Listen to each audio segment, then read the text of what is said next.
네, 안녕하세요. 기다려주셔서 감사합니다. GC 진호입니다. 오늘 How to Utilize NGS 테스트 주제로 재활의학과 교수님들 모시고 세미나 진행하도록 하겠습니다.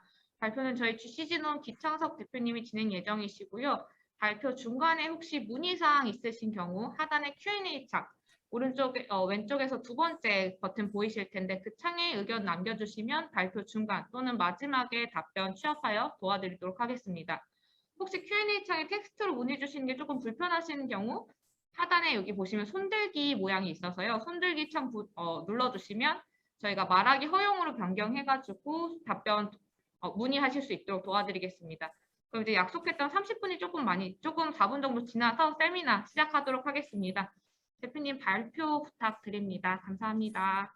네, 반갑습니다. 방금 소개받은 GC 지노움의 기창석 대표입니다. 잠깐 제 소개를 드리면 저는 진단검사학과 전문이고요. 유전 진단을 쭉 전공을 해왔습니다. 그리고 2018년도까지 삼성서울병원 진단검사학과에서 교수로 있다가 2018년 6월부터 지금 GC 지노움 대표를 맡고 있습니다. 오늘 제가 말씀드릴 주제는 NGS 테스트, 그러니까 NGS라는 그런 새로운 시퀀싱 테크놀로지를 이용한 검사가 이제 꽤 활발하게 이용되고 있는데 그 검사를 어떻게 처방하고 어떻게 해석하는 것인가 사실 그 부분을 그러니까 주로 말씀드리겠습니다. 근데 이게 사실은 그렇게 쉬운 내용은 아니라서 한 번에 다 이야기는 힘들기 때문에 일단 검사를 어떻게 활용할 것인지에 대한 부분을 조금 말씀드리고 개별적인 케이스에서 어떻게 해석하고 하는 것들은 사실 되게 복잡한 이제 그런 내용입니다. 그래서 그거는 오늘 시간이 되면 잠깐 짧게 하고 아니면 다음에 한 번 더 기회를 잡아서 그렇게 진행하도록 하겠습니다. 먼저 잠시만요. 이게 작년 1월 달부터 올 3월까지 고대 의료원에서 저희 쪽에 이제 NGS 패널 의뢰를 하신 것 중에서 이렇게 이제 4가지 패널 ALS랑 그다음에 샤코마리투스, 스파스틱 파라플레지아, 그다음에 신경퇴행성 질환이라고 또 하나의 패널이 있습니다. 이 4가지 주요 패널에 대해서 의뢰하신 케이스를 제가 한번 정리해봤습니다. 해보니까 총 25 케이스가 의뢰가 됐고요. 그 중에서 이 이제 PVL2B라고 쓰인 거는 패토제닉 베리언트 또는 likely pathogenic variant가 발견된 겁니다. 그러니까 질병하고 관련된 변이가 발견된 케이스가라고 보시면 되는데 그게 대략 이 3개 편을 합쳐서 약 28% 정도입니다. 즉 한 4건 중에 1건 정도가 양성이 나오는 거죠. 그 다음에 VUS라고 한 게 있는데 이거는 이제 뭔가 하면 variant of unknown significance, 그러니까 의미가 불분명한 변이가 발견된 그런 사례입니다. 그게 또 한 28%고요. 그리고 질환 관련 변이가 아예 발견이 안 된 케이스가 44%입니다. 그래서 이 보시면 대략 보면 그러니까 NGS 이렇게 이제 4가지 패널, 물론 이제 패널 따라서 조금씩 다릅니다. 양성률이 다르긴 하지만 일단 NGS 테스트를 의뢰하면 2건 중에 1건은 뭔가 변이가 나온다. 그리고 그 2건 중에 1건은 나오는데 그게 확실한 질환 관련 변이, 그러니까 진단을 할 수 있다 내지는 진단 근거가 되는 변이가 나온다 하는 게 4건 중에 1건 정도라고 보시면 되고, 또 4건 중에 1건은 좀 애매한 변이가 나온다라고 보시면 돼서 이게 사실은 이제 이따 제가 보여드리겠지만 이게 그러면 진단율이 꽤 비싼 검사인데 이거밖에 안 되나라는 생각을 할 수도 있고요. 또 하나는 그래도 4건 중에 1~2건은 그래도 뭐가 나오니까 그러니까 썩 나쁘지 않다고 생각할 수도 있습니다. 그래서 그거를 한번 보시고 나중에 제가 또 좀 설명을 드리겠습니다. 그리고 오늘 지금 점심시간이라서 식사하시면서 아마 들을 것 같은데 이제 좀 지겨우실 것 같아서 제가 퀴즈를 3가지를 내봤습니다. 아주 간단한, 아주 상식적인 퀴즈인데요. 이것도 시간이 되면 제가 답을 알려드리겠습니다. 첫 번째 퀴즈는 세계 최초로 질병의 원인 유전자의 위치가 밝혀진 질환은 무엇일까?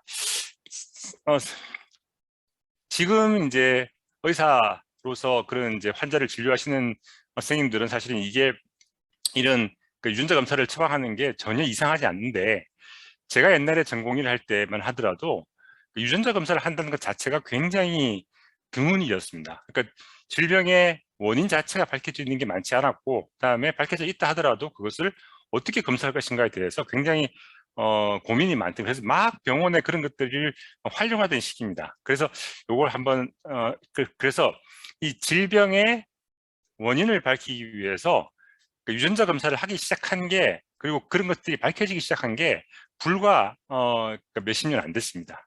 그리고 또 이제 또 굉장히 재밌는 게 뭔가 하면, 이 세계 최초로 질병 원인 유전자를 찾은 질환이 있는데, 그 질병을 찾은 사람이 그 연구를 이끈 과학자가 사실은 본인 가족이 유전 질환을 갖고 있었습니다. 그것도 나중에 보시면 될 것 같고요.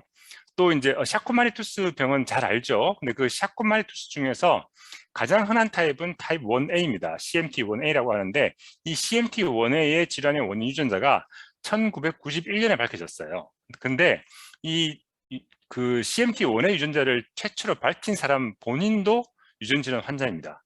그것도 나중에 제가 말씀드릴게요. 그리고 또 하나는, 그러면 이제 지금까지 어떤 질병, 그러니까 유전 질병의 원인 유전자가 밝혀진 게 대략 한 4, 5천 가지쯤 됩니다. 이제는 굉장히 많습니다. 4, 5천 가지 되는데, 그러니까 지금 조금 전에 이제 퀴즈에서 질병 원인 유전자가 최초로 밝혀진 게 1990년, 80년대, 90년대였는데, 이미 이제 이제 엄청나게 많은 질환의 원인 유전자가 밝혀지기 시작한 거죠. 그래서 지금은 한 4, 5천 개 되는데, 우리나라에서 세계 최초로 원인 유전자를 찾은 게 이제 한 14, 15년 됐습니다. 근데 그 질환이 어떤 질환인지도 되게 흥미로운 얘기입니다. 그것도 요 세 가지는 제가 시간이 있으면 맨 마지막에 제가 말씀드리겠습니다. 그러면 케이스를 잠깐 보시겠습니다. 첫 번째 케이스는 요 이제 엑스레이에서 보시는 것처럼 스콜리오시스가 되게 심한, 그러니까 여자 환자였고요. 피메일 30세였는데 이분은 15세 때부터 그 휠체어를 타고 생활했습니다. 그리고 그 당시 진단이 세레브럴 펄지였습니다. 그랬는데 30살이 다 돼가지고, 그러니까 15년 동안 그 휠체어 생활을 하다가 신경과를 방문했는데, 신경과 사실 정확하게는 재활 치료를 위해서 재활의학과 치료실을 방문했는데, 그 재활 치료사가 이제 이 세레브럴 펄지에 대한 재활 치료를 하려고 봤더니 당신은 조금 이상하다. 그래서 한번 좀 큰 병원에 한번 가보라고 이제 그렇게 얘기했답니다. 그래서 이제 그 얘기를 듣고는 이제 이분이 신경과를 방문을 했는데, 신경과를 방문해서 이제 진료를 하고 나니까, 그 신경학적 진료를 하고 나니까 이분이 도팔 리스판시브 디스토니아 같다라고 해서 그날 이제 바로 L도파를 쓰기 시작했습니다. 해서 불과 이제 일주일 만에 이분이 이제 일어서고 걷고 휠체어를 안 타도 되는데 그런 상황이 됐던 그런 분입니다. 자, 그러면 이런 케이스에서 유전자 검사를 만약 한다, 유전 진단을 한다 그러면은 어떻게 해야 될까요?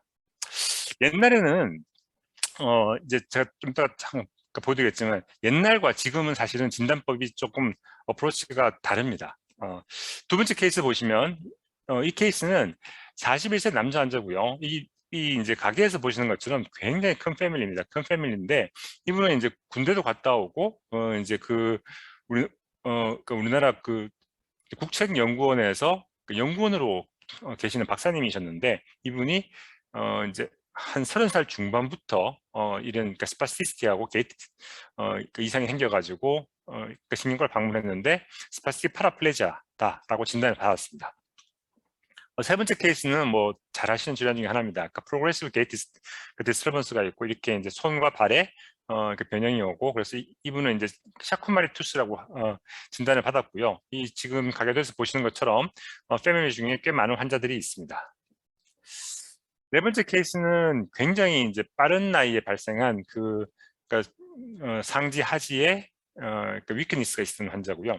그러니까 특징적으로 스월링 이제 연화 장애가 있었던 거죠. 그 음식을 잘 못 삼키고 말이 어눌해지고 이제 그런 증상이 있어가지고 그 병원을 방문했는데 ALS로 그러니까 진단을 받았습니다. 그러면 이제 이런 케이스에 대해서 우리가 어떻게 검사할 것인가, 어떻게 유전자 검사할 것인가를 이제 잠깐 보시겠습니다.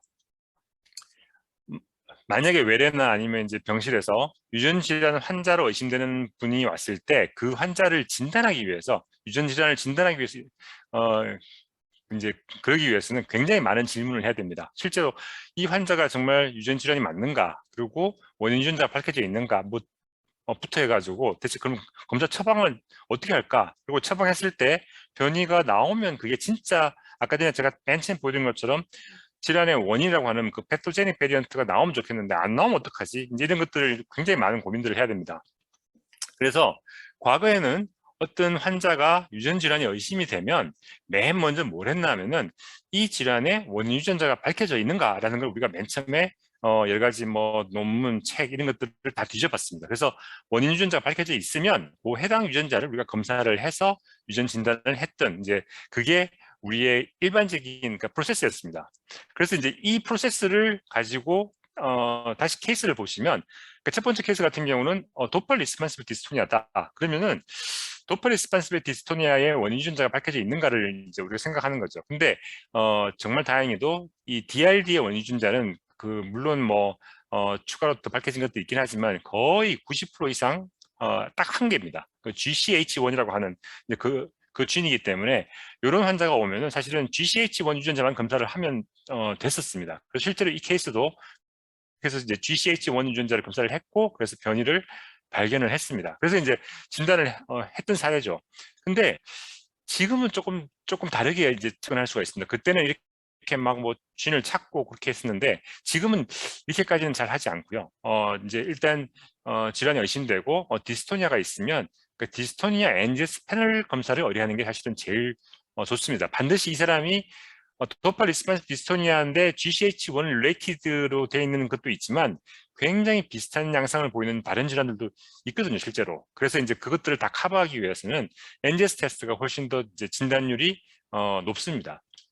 그리고 두 번째 케이스 같은 경우는 그러니까 스파스틱 파라플레지아 환자인데 이것도 이제 그러면 과거에는 이 질환의 원인 유전자들이 밝혀져 있는가를 이제 쭉 뒤져보는 거죠. 그러면은 여기서 보시는 것처럼 스파스틱 파라플레지아, 특히 오토조말 도미넌트 타입의 인헤리턴스를 보이는 스파스틱 파라플레지아에서는 약 한 40에서 50% 정도가 이 스파스틴 진이 원인입니다. 그래서 과거에는 그래서 일단 스파스틴 진이 그래도 확률상으로 가장 그 원인일 가능성이 높으니까 이 스파스틴을 먼저 검사하고 안 나오면 그 다음으로 아텔라스틴이라고 해서 SPG3A 검사도 하고 이렇게 이제 스텝 바이 스텝으로 검사를 쭉 했었습니다.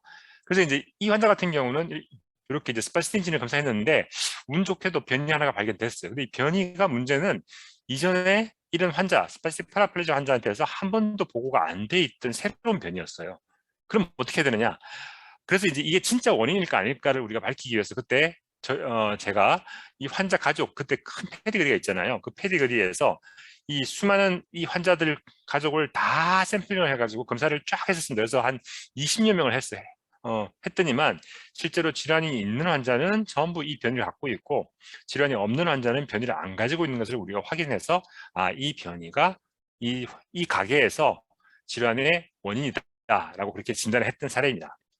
자, 이게 이제 과거에 우리가 진단을 했던, 그러니까 유전 진단을 했던 프로세스라면 최근에는 이제 바뀌는 거죠.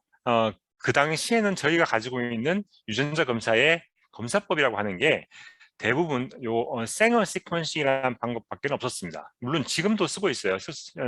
쓰고는 있지만 최근에는 이제 생어 시퀀싱을 먼저 해야 되는 경우가 사실은 거의 없습니다. 그래서 지금 이제 이 시퀀싱이 점점 발달을 해서 차세대, 그러니까 새로운 세대의 시퀀싱 방법이 생겼는데 그것을 NGS라고 합니다. 근데 그 NGS는 이렇게 한 개 유전자를 검사하는 게 더 힘들어요.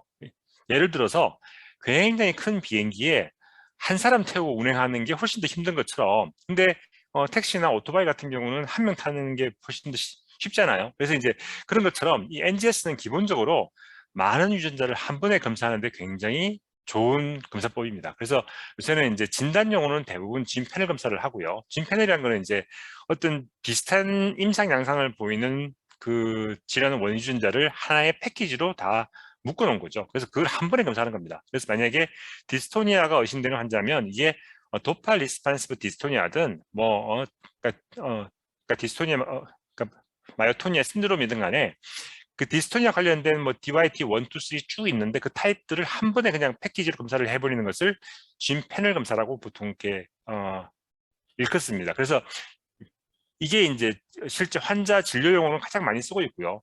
그러면 사람 유전자가 한 2만여 개쯤 되는데 2만여 개가 다 밝혀져 있으니 그 유전자를 한 번에 다 검사하자 하고 하는 게 엑솜 시퀀싱입니다. 근데 이제 엑솜이나 지놈은 지금도 이제 보험에서 인정하고 있지 않기 때문에 실제로 이게 환자 진료용으로 바로 처방하기는 조금 좀 어려움이 있습니다. 그래서 이제 요진 패널 검사를 가장 많이 쓰고 있는 거죠. 그러면 이전에 우리가 했던 그 생얼 시퀀싱과 요진 패널 검사와 그다음에 엑솜 시퀀싱을 이렇게 이제 제가 그림으로 사진으로 이제 컨셉추얼리 한번 보여드리면 이 과거의 생얼 시퀀싱은 우리가 어떤 특정 포인트에서 어떤 특정 물고기를 낳고 싶을 때, 그러니까 즉 유전자를 우리가 정확하게 알고 있고 해당 유전자만 아주 예쁘게 검사하고 싶을 때 쓰는 방법이다라고 하면은 진 패널 검사는 요 폭에 있는 요 강이나 아니면 바다에 있는 그러니까 물고기들을 한 번에 다 끌어올려 가지고 그 중에서 진짜 내가 알고 싶은 내가 잡고 싶은 것을 골라내겠다라고 하는 방법이고, 엑솜은 뭐 어마어마하게 큰 이런 이제 어망을 이용해서 그 바다에 있는 물고기는 다 끌어버리겠다 하는 게 이제 엑솜입니다. 근데 이게 꼭 좋은 것은 아닙니다. 이유가 뭔가 하면 이렇게 많은 물고기를 다 끌어올린 다음에 이 중에서 내가 찾고 싶어하는 단 한 마리를 끄집어내야 돼요. 또 끄집어내는 작업이 또 만만치 않습니다. 그래서 이제 요 두 개의 장단점을 잘 합친 게 엔제스 패널이다라고 생각하시면 되겠습니다. 그래서 이 엔제스 패널 검사가 이제 많이 활성화되면서 요즘은 어떤 특정 유전 질환이 의심이 되면 그 질환의 원인 유전자를 찾고 뒤지고 하는 그걸 할 필요 없이 요 해당 유전 질환에 맞는 패널을 검사를 하는 게 가장 좋습니다. 그렇게 한 다음에 분석을 해서 원인 변이를 찾으면 그걸로 지네틱 다이그노시스가 되는 거죠. 그게 이제 엔제스 테스트의 가장 좋은 점이라고 할 수 있겠습니다.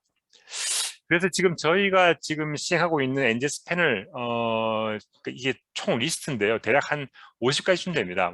이제 이 중에서 뭐 캔서도 빼고 뭐 하여튼 이렇게 하면 이제 실제 이제 신경계 내지는 이제 재활의학과에서 처방할 수 있는 것들도 꽤 있기 때문에 이 중에서 그래서 어쩌면 요즘은 그러니까 유전 검사를 할 때 가장 중요한 거는 이 중에서 어떤 거를 처방할 것인가가 가장 중요합니다. 만약 예를 들어서 조금만 잘못 생각해서 비슷한 페노타입을 보일 수 있지만 완전히 다른 카테고리의 질환군에 해당되는 그런 패널을 처방하면 내가 원하는 원인을 찾을 수가 없습니다. 그 패널에는 포함이 안 돼 있기 때문이죠.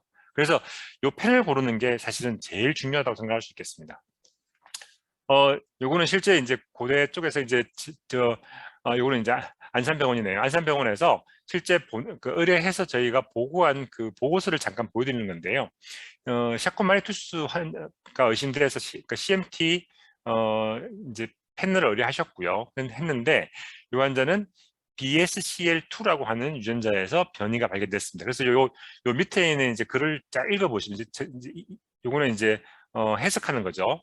어떤 변이가 발견됐는데 이 변이가 인구 집단에서 어느 정도의 빈도로 보고되고 있고 한국인에서는 뭐 보고된 바 있고 없고, 그다음에 인실리코 프리딕션이라고 해서 이제 컴퓨터로 우리가 분석을 해보니까 이 변이가 뭔가 좀 이제 딜리테리어스, 그러니까 단백질의 기능을 없애는 쪽으로 망가뜨리는 쪽에 그런 이펙트가 있다 없다를 이제 이렇게 그 인실리코 컴퓨터로 분석할 수가 있습니다. 근데 이 분석 자체가 아주 정확하지는 않지만 아니라고 다 분석이 되면 실제로는 질환 관련성이 많은 경우가 없습니다. 그래서 이제 됐고, 그다음에 이제 기존에 보고됐다 안 됐다, 그다음에 이게 어떤 환자한테서 보고됐다 하는 것들을 저희가 쭉 다 설명을 해서 이러한 근거들을 가지고 요 변이는 질환의 원인, 즉 그러니까 패토제닉 베리언트다라고 그렇게 보고합니다. 그리고 이게 이제 샤코마리투스 패널 같은 경우는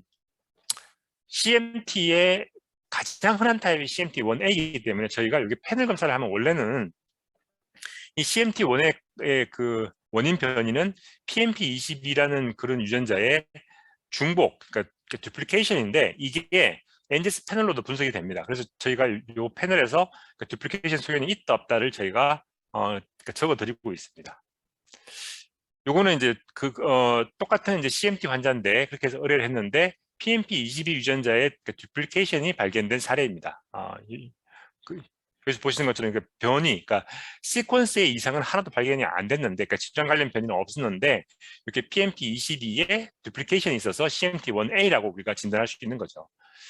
그다음에 이거는 이제 스파스틱 파라플레지아입니다. 스파스틱 파라플레지아는 가장 흔한 그 중요한 유전자가 스파스틴이고요. 이 스파스틴 유전자에서 딱 이 변이가 나왔는데 이 변이가 여기 쭉 보시는 것처럼 이전에 보고됐고 뭐 환자한테서 굉장히 많이 보고된 변이고요. 그다음에 동일한 아미노산 위치에서 다른 아미노산으로 바뀌는 변이도 꽤 많이 보고되어 있어서 이거는 뭐 확실하게 질환의 원인이다라고 저희가 할 수 있기 때문에 패토제닉 베리언트라고 그렇게 분류를 한 겁니다.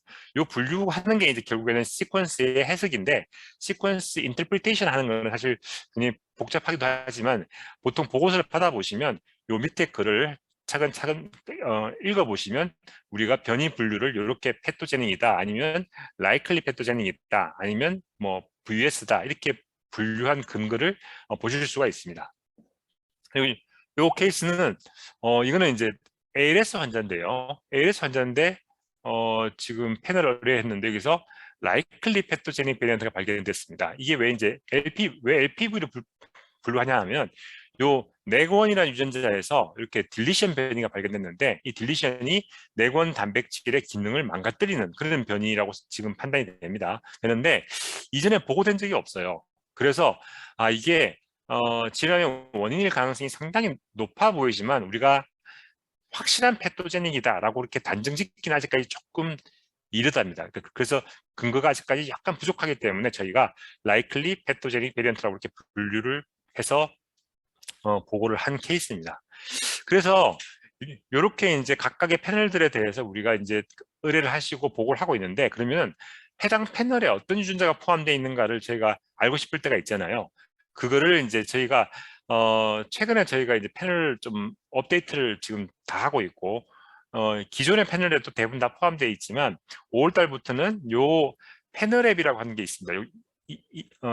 이게 뭔가 하면 NGS 패널 테스트가 생기기 시작한 게 이제 우리나라에서 허용된 게 한 5년쯤 됐습니다. 2017년부터 이제 시행을 해서 이제 한 5년째 됐는데 그 사이에 그 이전에만 해도 저희가 패널 검사를 처음 시작할 때만 해도 만약에 스파스틱 파라플레지아의 진짜 원인 유전자가 몇 개나 있니? 라고 물으면 이게 굉장히 어렵습니다. 어려운 게 뭐 어떤 논문 보고 물론 이제 스파스틴 같은 경우는 확실한데 애매한 유전자들이 많아요. 그래서 각 기관마다 스파스틱 파라플레지아의 패널에 포함된 유전자가 어떤 그런 구성이 전부 달랐어요. 그래서 이제 그거를 전 세계적으로 이걸 좀 통일해보자 아니면은 뭔가 좀 같이 검토를 해보자 하고 해서 영국에서 이 사이트를 만들었습니다. 그래서 이제 이 패널 앱이라고 하는 건데 패널 앱에서 보면 스파스틱 파라플레지아라고 그러면은 이제 어덜트 온셋, 차일드드 온셋 각각도 있고 이걸 다 합치는 것도 있는데 이렇게 있으면 이제까지 스파스틱 파라플레지아라고 하고 관련성이 있다 아니면 원인일 거다라고 보고된 유전자가 지금 보니까 총 125개쯤 된다는 겁니다.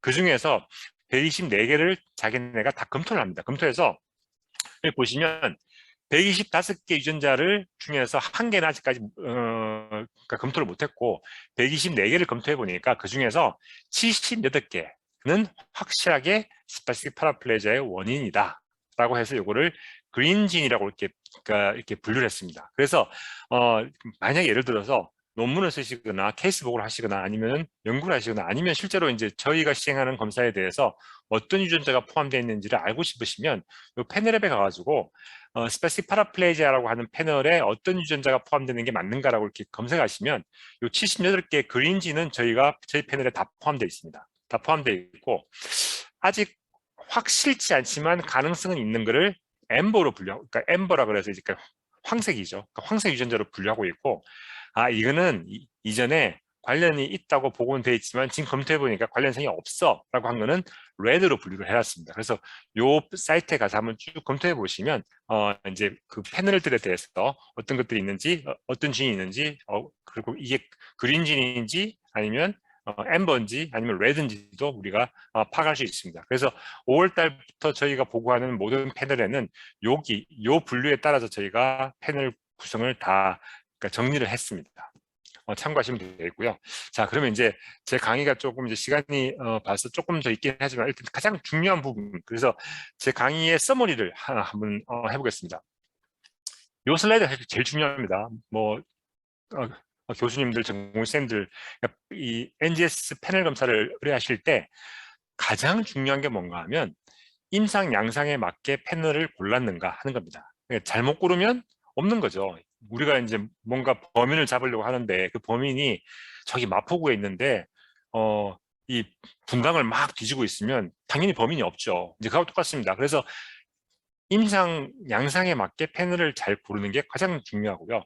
또 하나는 그래서 이거는 실제로 이제 진단율, 그러니까 진단율 때문에 가장 중요한 거고, 그 다음에 가장 중요한, 그러니까 이 실제로 이제 보험 때문에 가장 중요한 건 뭔가 하면 패널 처방하실 때 상병을 반드시 이 패널에 맞춰서 상병을 넣어 주셔야 됩니다. 안 그러면 삭감될 수 있습니다. 그래서 이거를 꼭 잊지 마시고 패널을 잘 고르시고 그 패널에 고른 그 패널명에 맞는 상병이 들어가 있는가를 꼭 체크하시기 바랍니다. 그리고 이제 그러면 이 검사비가 그거 아직 꽤 비싸기 때문에 환자분들한테 이 패널 검사를 하면은 비용이 뭐 대략 얼마고 그다음에 이렇게 쓸 때 진단율이 얼마고 하는 것들을 설명하실 필요가 있을 수 있죠. 그래서 내가 만약 예를 들어서 스파스틱 파라플레지아 패널을 처방을 이제 합니다. 그러면 그 스파스틱 파라플레지아 패널의 양성률 내지는 기대하는 그 일드가 얼마냐, 그거를 꼭 알고 계셔야 됩니다. 이게 정말 중요하고요. 그다음에 양성이 나오면 물론 이제 확진이 되거나 아니면 이 환자는 스파스틱 파라플레지아가 아닐 것 같은데 혹시 배제하기 위해서 그 룰아웃 하기 위해서 처방했다면 안 나오면 이건 진짜 아닐 가능성이 높겠구나라고 생각할 수 있죠. 근데 그래서 그런 거에 대한 대비를 미리 처방하시면서 좀 하고 계시면 좋고요. 또 굉장히 이제 골치 아픈 문제 중에 하나가 바로 이겁니다. VUS가 나왔을 때 그럼 대체 이걸 어떻게 할 것인가, 이제 그게 대한 대비가 좀 필요한데 이거는 정말 케이스 바이 케이스로 굉장히 힘들기 때문에 이거는 좀 고민해 보시고, 만약 예를 들어서 환자가 임상 양상에 정말 잘 맞고 내가 생각하기에 그 임상 양상에 가장 잘 맞는 유전자에서 VS가 나왔다라고 하면 질환의 원인일 가능성이 높기 때문에 인터프리테이션에 저희가 기술한 내용을 잘 읽어보시는 게 사실 제일 중요합니다. 중요해서 거기에 맞춰가지고 그 다음 만약 혹시 필요하면은 가족 검사를 하거나 아니면 이제 다른 검사를 하거나 이제 이럴 필요가 있는데, 만약에 가능성이 좀 떨어지지만 VS로 나간 경우도 있기 때문에 그런 경우는 아닐 거라고 생각을 하시면 될 것 같습니다. 자, 여기까지가 제가 강의한 거의 가장 중요한 부분들이고요. 진단율에 대해서 제가 좀 시간이 지금 보니까 한 5분 정도만 더 써서 진단율이 그러면 얼마 정도 나오는 게 맞는가라고 하는 걸 제가 잠깐 보여드리겠습니다.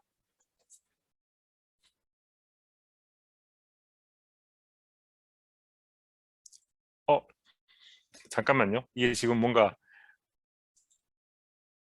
예, 어, 이게 뭔가 슬라이드 이상해진 것 같습니다. 아무튼 그 중요한 건 뭔가 하면 이 패널을 이제 포함시킬 때 이 패널에서 진단율은 해당 패널에 포함되어 있는 유전자가 어떤 것들이 포함되어 있는가, 그다음에 뭐 등등에 따라서 좀 많이 바뀌지만 이제까지 보고된 패널들의 그 진단율을 한번 보시면 이게 이제 페럴 그 폴리뉴로패시, 그 뉴로패니까 CMT라고 보시면 됩니다. CMT 패널을 처방했을 때, 그러니까 CMT 환자가 CMT가 의심되는데 CMT를 의뢰했습니다. 그때 진단율이 얼마인가 하면은 대략 27%라고 논문이 보고되어 있습니다. 생각보다 그렇게 아주 높지 않아요. 그리고 이것만 그런 게 아니고 스파스틱 파라플레지아도 이제까지 보고된 걸 보면 이렇게 보고된 거의 진단율이 대략 한 20% 정도로 보고되고 있습니다. 그러니까 패널 하면은 막 뭐 이제 일부 논문이나 일부 뭐 기관에서는 진단율이 굉장히 높다, 자기들 거로 하면 높다고 하는데 사실은 그런 경우는 약간 이제 진단에 맞지 않는 것들까지 막 다 포함시키는, 그러니까 VS를 피부 LPV라고 막 그렇게 주장해서 그런 경우가 많고요. 이제까지 객관적으로 검증받은 것들은 보통 진단율은 낮게는 20, 30%, 아주 높은 질환은 한 4, 50% 정도 됩니다. 그리고 정말 특정 질환 같은 경우는 아주 높은 질환은 한 6, 70%, 100%인 질환은 거의 없고요. 그리고 요거는 이제 ALS인데요. ALS는 굉장히 낮습니다. 이거는 이제 제가 그 연구한 이제 그 데이터를 가지고 지금 이제 곧 논문을 준비하고 있는 것 중에 하나인데, 이제까지 한국인에서 ALS로 진단받은 사람을 1247명을 우리가 검사를 쫙 다 했는데 그 중에서 확실한 ALS 관련된 유전자 변이가 발견된 환자가 몇 명인가 하면 되게 적습니다. 그러니까 대략 한 2.6%밖에 안 된다. 그러니까 그래서 이제 그리고 요거는 이제 근육 질환인데요. 근육 질환은 한 40% 되고요. 이게 그래서 이제 처음에 제가 보여드렸던 그 고대 의료원에서 보내온 그 요 네 가지 패널의 진단율을 보여주는 건데 AS에서 지금 총 6명을 했는데 그 중에서 한 명한테서 피부 LPB가 나왔다는 것 자체가 사실은 굉장히 높은 겁니다.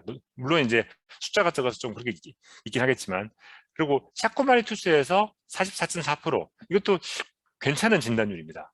물론 이제 이 중에서 두 케이스는 PMP22이기 때문에 PMP22를 빼도 22.2%는 됩니다. 그래서 그리고 이제 스파시 파라플레기아는 보시면 한 3분의 1쯤 되고요. 그래서 진단율은 물론 이제 케이스가 적어서 이걸 가지고 다 말씀드리기 힘들겠지만 아무튼 고대 의료원에서 저희한테 의뢰하는 거에 진단율은 기존 보고된 논문들하고 거의 컴페어러블 하다라고 보시면 되겠고 물론 그 중에서 배제를 하기 위해서 보낸 환자들을 뺀다면 진단율은 더 높다고 말씀드릴 수가 있겠습니다. 그리고 일부 이제 VS로 보고되어 있던 이 28% 중에서도 만약에 이제 그 실제 임상적으로 진짜 그 그러니까 질환의 원인일 가능성이 높은 유전자에서 변이가 발견된 거라면 조금 더 리뷰가 필요하기도 합니다. 그래서 여기까지가 제 강의의 끝이고요. 이제 질의응답을 하고 제가 만약에 시간이 있으면 이 퀴즈에 대해서 제가 잠깐 말씀드리겠습니다. 혹시 궁금한 거 있으면 편하게 말씀해 주십시오.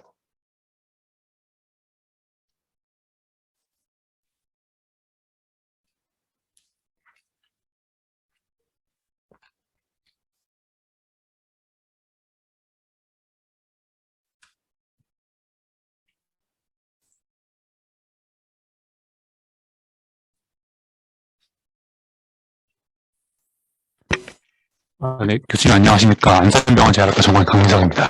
네, 반갑습니다, 교수님. 네, 교수님 좋은 강의 감사드립니다. 네. 네, 아까 저 LPV 어느 정도 설명해 주신 것 같은데, 혹시 VUS는 어떤 식으로 이제 그 판정을 내리시는지 좀 여쭙고 싶습니다. 예. 그게, 그러면 제가 슬라이드를 잠깐만, 이게 이제, 인터프리테이션에 대한 문제인데요. 그 인터프리테이션 어떻게 하는지를 제가 잠깐만 설명을 드리겠습니다.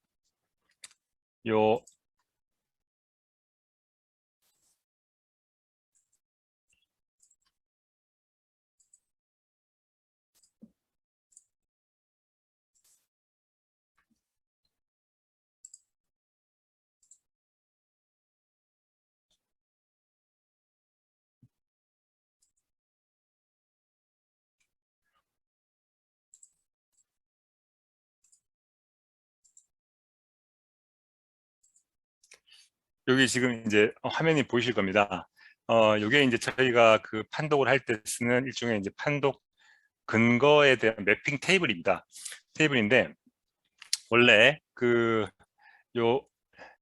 이전에 저희가 예전에 유전자 검사를 좀 이제 경험하셨던 분들은 옛날에는 그 뮤테이션이란 말을 잘 아실 겁니다. 그 돌연변이라고 했었고요. 그리고 돌연변이가 아니니까 그래서 이 돌연변이는 그 질환의 원인이라고 생각을 했고 그렇지 않은 변이를 폴리모피즘이라고 했었는데 이게 이제 그 유전학이 점점 발달하다 보니까 이 경계가 굉장히 불분명하다는 겁니다. 그래서 아예 이 뮤테이션이라는 말을 쓰지 말자고 이제 아예 그렇게 이미 2015년에 그렇게 규정을 했습니다. 그래서 실제로 최근 논문들을 보시면 그 뮤테이션이라는 말을 잘 안 쓰기 시작하고 그 베리언트라는 말을 쓰기 시작하는데 그 베리언트 중에서 패토제닉, 라이클 패토제닉은 지금 보시는 것처럼 질환의 원인일 가능성이 높은 거고 비나인은 그러니까 질환과 관련이 없는 변이들을 말합니다. 그리고 이 사이에 있는 것들이 전부 그 VUS로 이제 분류가 됩니다. 이걸 이제 분류를 어떻게 이제 할지가 이제 중요한데 그거를 그리고 이제 likely benign, likely pathogen 할 때 그 likely의 정의는 뭔가 하면 대략 확률적으로 90% 이상의 확률로 패토제닉 같으면 likely 패토제닉 그리고 이제 PV라고 하는 그 패토제닉은 이제 거의 99.9% 내지는 100%를 말하는 거고요. 그래서 그래서 likely 패토제닉으로 나가는 것 중에서도 한 10%의 확률로 아닐 수도 있다는 것은 꼭 생각하셔야 됩니다.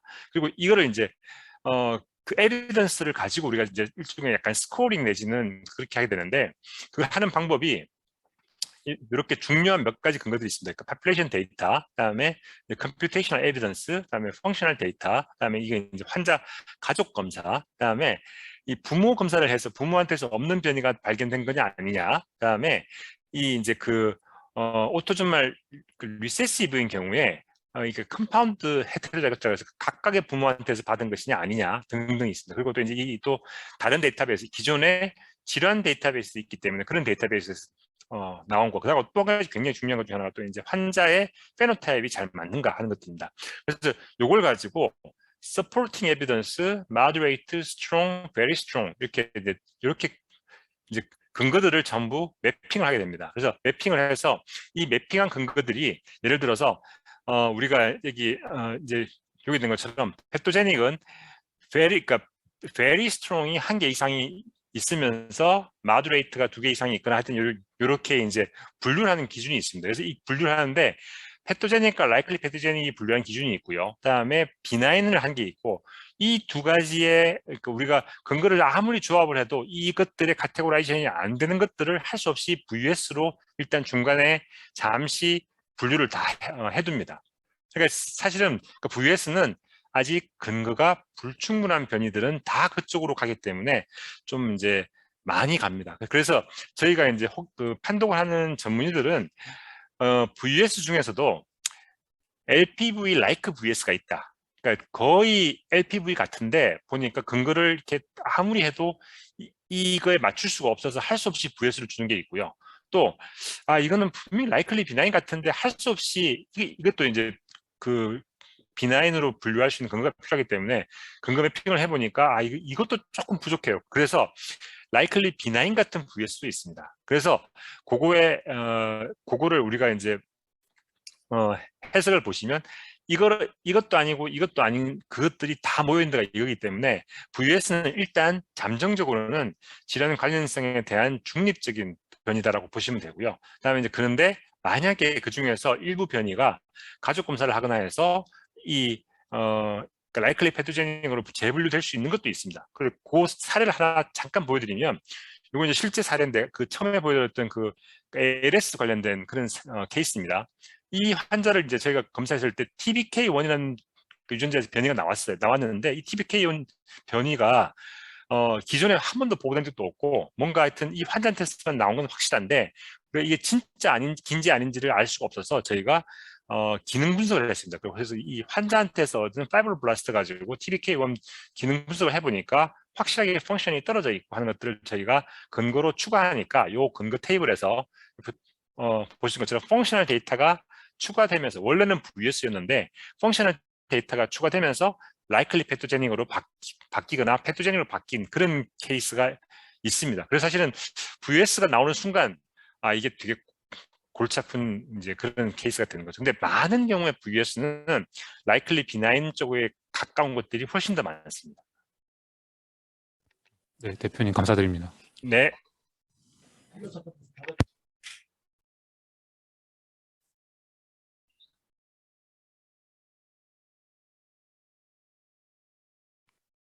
혹시 또 다른 질문 없으십니까? 예, 잠깐 안산병원 재활학과 김동희입니다. 네, 안녕하십니까? 안녕하세요, 반갑습니다. 네. 저기 좋은 강의 감사하고요. 한 가지 좀 궁금한 게 아까 저기 마지막 그 ALS 환자가 이제 제가 외래 환자 지금 오늘도 그 환자를 좀 보고 외래 진료를 받던 환자인데요. 예. 사실은 이제 이 환자가 티피컬한 어떤 그런 ALS 증상은 없거든요. DTR이 아주 증가돼 있지는 않고, 네네. 히스토로직도 없고, 사실은 이게 그 마치 PMA 쪽 같은 증상이 있는데, 네. 그러니까 그러다 보니까 이제 이게 삭감도 되고 막 그래가지고 좀 사실 오늘 제가 소견서까지 작성을 했던 환자입니다. 네. 그래서 이제 가끔가다 보면 이게 이제 근전도에서는 ALS 또는 그 PMA 그 관련된 그렇게 양상을 보일 때 사실 검사를 어디까지 해야 될지 좀 고민스럽더라고요. 그래서 이 환자는 이제 그 DTR이 떨어져 있지는 않고 그냥 보통 유지가 돼서 사실은 이제 검사를 했던 건데요. 뭐 브레인 쪽에는 이상이 없었고, 네. 근데 이런 PMA가 좀 의심이 되는 경우 근전돼서 나왔을 때 음. 이런 경우는 어떻게 저기 하고, 아니 이런 경우 유전자에서 양성이 나오면 유전자가 패솔로직이었잖아요. 저기 네. 마지막 환자. 그러니까 이거는 그러면은 다른 증상보다는 조금 더 강하게 사실 AS라고 이야기할 수 있는 것인지 조금 궁금합니다. 그 환자가 내권 변이 나온 환자인 거죠. 네 번째 아까 마지막 그 예, 내권. 사실 굉장히 어렵습니다. 어려운 게 이제 LS나 그 PMA나 하여튼 그게 이제 오버랩이 되어 있는 건 잘 아실 거고요. 예. 그렇다 보니까 사실은 변이가 그리고 또 그 내권 같은 경우는 이제 비교적 최근에 발견된 그 ALS 내전의 그쪽 스펙트럼, 그러니까 그 운동신경원 질환 관련된 유전자라고 지금 보고되고 있어서 이게 그러니까 정확하게 어떤 증상을 정말 잘 맞는지 아니면 이것들의 이제 어떤 그런 진행 경과라든지 이런 것들에 대한 데이터가 아직까지 사실 좀 부족합니다. 부족한데 추가적으로 사실은 그 환자 같은 경우는 그 연세가 조금 많더라고요. 65세더라고요. 그래서 그렇습니다. 네. 부모나 이제 형제나 가족이 있으면 사실 제일 좋은데 그 부모 형제나 가족에 대한 그 변이 검사를 할 수가 있다면 그게 가장 중요한 에비던스가 됩니다. 그래서 만약에 이제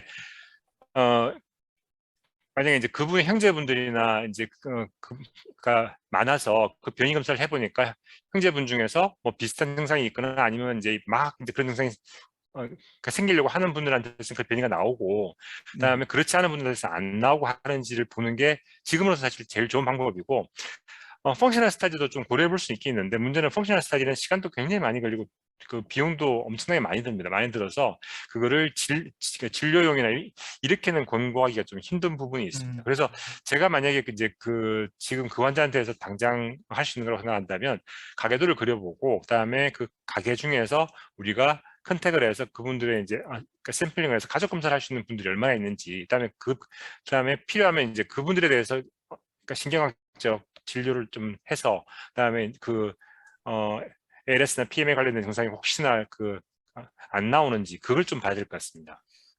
사실은 가계도를 그려봤는데 크게 지금 그게 딱 의심되는 환자는 없었어가지고 없군요. 그래서 조금 더 고민스러웠던 예, 환자였습니다. 그러면 아주 어렵습니다. 이제 예, 예, 알겠습니다. 네, 감사합니다. 예. 교수님.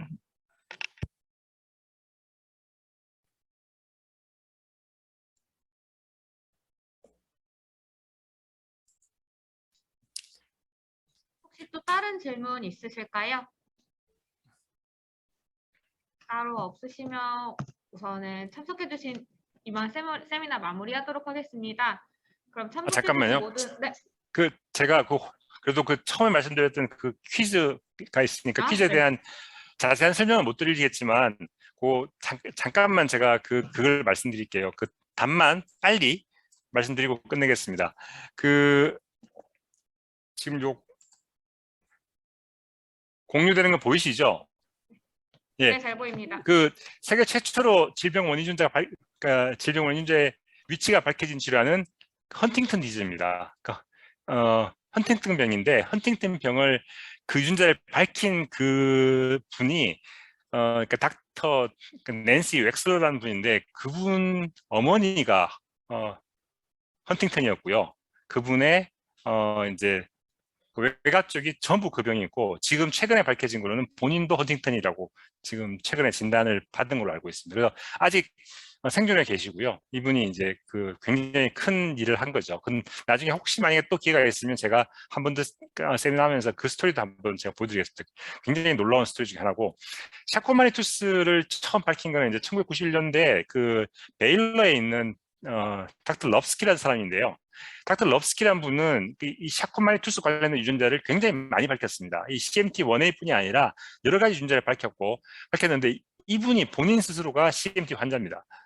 그런데 자기와 자기 가족의 그 CMT가 있어서 그 CMT 원인을 밝히고 싶어서 이거를 이제 전공을 했고 그거를 굉장히 열심히 연구했는데 1991년도 굉장히 일찍 CMT1A를 밝혔는데 정작 본인 가게의 원인 유전자를 못 찾았었어요.